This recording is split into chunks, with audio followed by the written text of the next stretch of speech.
Bonjour, chers amis auditeurs et auditrices, c'est Hervé Chezeville à l'antenne. Je suis, comme toujours, très heureux de vous retrouver pour notre rendez-vous hebdomadaire Panorama Info. Hier matin, j'ai trouvé dans ma boîte aux lettres un paquet. Il contenait un livre en anglais intitulé « Boy Soldier », que je traduirai par « Garçon soldat ». Les auteurs sont Norman Okello et Theo Hollander. Ce livre, figurez-vous que je l'attendais depuis 2010. Je m'explique. En 2007, j'avais donné une petite conférence dans une université des Pays-Bas sur le thème des enfants soldats, un sujet que je connais bien pour avoir, pendant plusieurs années, travaillé à la démobilisation et à la réinsertion d'enfants soldats africains.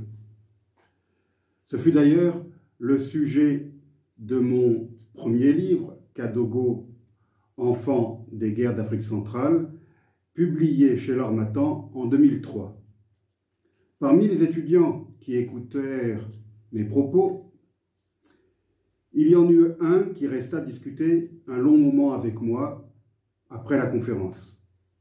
Je devais découvrir qu'il s'appelait Theo Hollander, ce qui n'est pas très original pour un Hollandais, puisque en néerlandais, Hollander signifie Hollandais. Theo semblait très intéressé par la question des enfants soldats et il me posa de nombreuses questions. Quelques années plus tard, en 2010, alors que je travaillais au Tchad, j'eus la surprise de recevoir un courriel de Theo Hollander, qui ne m'avait pas oublié. Il m'annonçait qu'il se trouvait dans le nord de l'Ouganda pour un travail de recherche dans le cadre de ses études sur le thème des enfants soldats. Il me demandait aussi si j'accepterais de lire le manuscrit d'un livre qu'il avait écrit au sujet de la vie d'un ancien enfant soldat de la terrible rébellion nord-ougandaise, la tristement célèbre Lord's Resistance Army, Armée de résistance du Seigneur, LRA. Dans ce livre, il utilisait le nom de Norman, pour ce garçon, dont nous ne pouvons pas, bien sûr, révéler la véritable identité pour des raisons de sécurité. Or, j'avais connu ce garçon en 1997, alors que je travaillais dans le nord de l'Ouganda. Il venait d'être capturé avec d'autres par l'armée ougandaise. Je devais ensuite contribuer à sa libération, à sa réinsertion, ainsi qu'à son éducation. Le courriel de Theo me permit d'avoir des nouvelles de Norman. Il était marié et père de famille, et il avait un emploi. Connaissant le lourd passé de Norman, ces nouvelles me réjouirent. Je me mis aussitôt à lire le manuscrit du livre de Theo, qui me parut excellent. Il prit en compte les quelques observations que je lui fis, ainsi que les précisions que je lui donnais. Il m'informa, un peu plus tard, que son livre serait publié grâce à un système, vous savez, chers amis auditeurs, que je déteste les anglicismes, mais je vais quand même le dire, grâce à un système de crowdfunding, que l'on pourrait traduire par financement communautaire. J'en ignorais tout à l'époque. Depuis, c'est devenu assez répandu, pas seulement pour les livres d'ailleurs. Un jour, je fus contacté par Unbound.com, l'organisation de crowdfunding, et je contribuais d'ailleurs moi-même avec une petite somme pour ce louable projet de publication. Longtemps, je restais sans nouvelles du futur livre. Je finis même par oublier cette histoire. Cependant, fin 2020, Unbound.com m'informa que le livre était prêt et qu'il allait enfin être imprimé. Ce n'est qu'en ce début d'année 2021 que le livre finit par être publié. Et c'est ainsi que j'eus l'heureuse surprise de le trouver dans ma boîte aux lettres hier matin. Je suis très heureux de l'avoir reçu et je tiens à féliciter ici Norman et Théo pour la qualité du travail qu'ils ont accompli ensemble et surtout pour leur grande patience. Attendre 11 ans avant de voir son travail publié, c'est un exploit dont je ne serais pas capable, je crois. Ce livre sort à point nommé, alors qu'un autre ex-enfant soldat, Dominique Ongwen, vient d'être reconnu coupable d'une multitude de crimes par la Cour pénale internationale de La Haye. Il était devenu l'un des principaux commandants de la LRA. Il me reste à espérer que ce livre, Boy Soldier, sera traduit et publié en langue française, car je suis certain qu'il intéressera le public francophone, en particulier celui d'Afrique, mais pas seulement. Le procès de Dominique Ongwen à la CPI a permis au problème des enfants soldats d'être à nouveau mentionné par nos grands médias, alors que le problème semblait quelque peu oublié. En effet, passé est le temps où le film Blood Diamond, les diamants du sang, drainait des foules dans les salles de cinéma du monde entier. Ce film de 2006 avait pour fond la guerre civile en Sierra Leone. Il avait permis au grand public de prendre conscience du problème des enfants soldats. En comparaison, mon propre livre, Kadogo, enfant des guerres d'Afrique centrale, paru 3 ans plus tôt, n'avait eu que très peu d'impact, puisqu'il ne s'en était vendu qu'un petit millier d'exemplaires au total. Il est vrai que je n'ai ni la notoriété, ni le physique de Leonardo DiCaprio, la grande star hollywoodienne qui interprétait le rôle principal de ce film. Dominique Ongwen, cet ancien enfant soldat jugé à La Haye, avait été capturé à l'âge de 10 ans par la LRA. Comme Norman, comme des milliers d'autres enfants captifs, il avait été soumis à un entraînement intensif dans la brousse pour devenir un combattant aguerri. Très vite, il avait été contraint de participer à des attaques contre des villages de son propre peuple, les Acholi, la principale ethnie du nord de l'Ouganda, une ethnie nilotique, je précise. Comme Norman, il fut obligé de tuer des soldats de l'armée ougandaise durant les combats ou après les combats, mais aussi et surtout des civils innocents.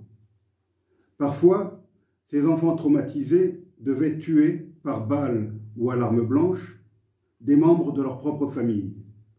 C'est ce que j'ai appelé dans mon livre de 2003 le rituel de l'initiation sanglante. Au fil des ans, Dominique Ongwen monta en grade au sein de l'armée de résistance du Seigneur et il finit par en devenir l'un des principaux commandants. La CPI l'a poursuivi pour 70 chefs d'accusation de crimes de guerre et de crimes contre l'humanité commis par la LRA dans le nord de l'Ouganda entre 2002 et 2005. À l'issue d'un procès qui dura 5 années, celui qui était l'un des principaux chefs de la LRA a été reconnu responsable pénalement de nombreuses exactions commises dans le nord de l'Ouganda. Ses avocats avaient essayé de dépeindre cet ancien enfant soldat comme victime lui-même de la LRA, mais la Cour n'a pas suivi ce raisonnement puisqu'elle a déclaré Dominique Ongwen coupable de 61 des 70 chefs d'accusation de crimes de guerre et de crimes contre l'humanité portés contre lui. Tous les crimes pour lesquels il a été reconnu coupable ont été commis alors qu'il était le chef de la brigade Signa. Une centaine d'hommes dont il avait pris la tête, après avoir été remarqué par Joseph Kony, le fondateur et leader de la LRA, pour son zèle au combat. Ongwen est coupable d'avoir commandé plusieurs attaques, d'avoir réuni ses soldats, parfois très jeunes, et de leur avoir donné des ordres qui incluaient d'attaquer les civils, de les tuer par balle ou par le feu, de piller, d'enlever des habitants, le plus souvent de jeunes enfants, attachés ensemble et pieds nus, forcés de transporter le lourd butin des pillages dont Dominique Ongwen se réservait une partie. Le juge Bertram Schmitt a détaillé pendant près de 2 heures les actes commis par les hommes de Dominique Ongwen et par l'accusé lui-même. Il a déclaré que, je cite, « sa culpabilité a été établie au-delà de tout doute raisonnable ». Dominique Ongwen, selon lui, n'a pas agi sous la contrainte. Il n'existe aucune preuve de maladie mentale ayant aboli son discernement. Il était apprécié par ses hommes. Il aurait pu quitter la LRA et Joseph Kony, comme d'autres commandants l'avaient fait, mais il ne l'avait pas fait. Il ne peut donc bénéficier d'aucune exonération de responsabilité, selon la Cour. Après avoir souffert et avoir été une victime par le passé n'est pas une excuse pour commettre des crimes à nouveau, avait mis en avant la procureure Fatou Bensouda durant la procédure. Plus de 130 experts et témoins ont participé à ce procès. Quelques 4000 victimes étaient représentées.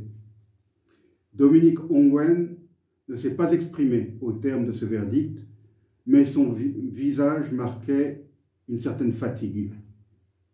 Désormais, les avocats de Dominique Ongwen ont 30 jours pour contester le verdict. Il faudra en revanche attendre pour connaître la peine fixée.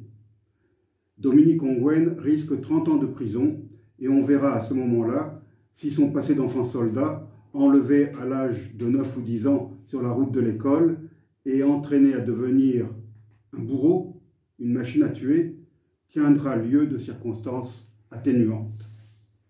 Cette double actualité, le procès de Dominique Ongwen et le livre que je viens de recevoir, m'a replongé dans le passé, un quart de siècle en arrière, à l'époque où je vivais en Ouganda, particulièrement dans le nord du pays. L'époque de cette guerre absurde menée par Joseph Kony et sa LRA, dont les principales victimes étaient la population locale, en particulier les Acholi, alors que Kony lui-même est un Acholi. Certes, les nordistes avaient de nombreuses raisons pour détester le régime du président Museveni, qui avait mené une sanglante guerre de guérilla de 1981 à 1986 contre un président nordiste, Milton Obote, lui-même un Langi, une autre tribu nilotique du nord de l'Ouganda, puis contre un régime militaire dirigé par le général Tito Okello, un Acholi. Depuis la victoire de Museveni, beaucoup d'Acholi et de Langi ont eu l'impression d'être devenus des citoyens de seconde classe, alors que le pouvoir et les avantages qui en découlent étaient monopolisés par les sudistes. Mais le soulèvement lancé par Joseph Kony a contribué à marginaliser encore davantage le nord du pays et à empêcher toute tentative de développement. Pendant des années, la majorité de la population s'est retrouvée contrainte par l'armée de vivre dans de grands camps de personnes déplacées, tous situés à proximité immédiate des camps militaires. Les terres agricoles étaient laissées à l'abandon et le Programme alimentaire mondial, le PAM, pour lequel j'ai travaillé jusqu'en 1998, lança un vaste programme d'urgence que je dirigeais afin de nourrir la population des camps. Sur les routes, les embuscades étaient fréquentes et nous devions souvent avoir recours à des escortes militaires pour acheminer la nourriture. Je me souviens de certaines occasions où j'ai même dû porter un casque et un lourd gilet pare-balles pour me rendre dans certains camps de personnes déplacées. C'est lors de l'une de ces visites que je fis la connaissance de Norman, ce garçon dont je viens de recevoir le livre contenant l'histoire tragique. Il venait d'être capturé par l'armée avec d'autres jeunes. Je négociais avec l'officier en charge du détachement afin de pouvoir les amener dans un autre camp militaire plus sûr, dans une ville importante. C'est à cette occasion que je commençais à m'intéresser au problème des captifs de la LRA.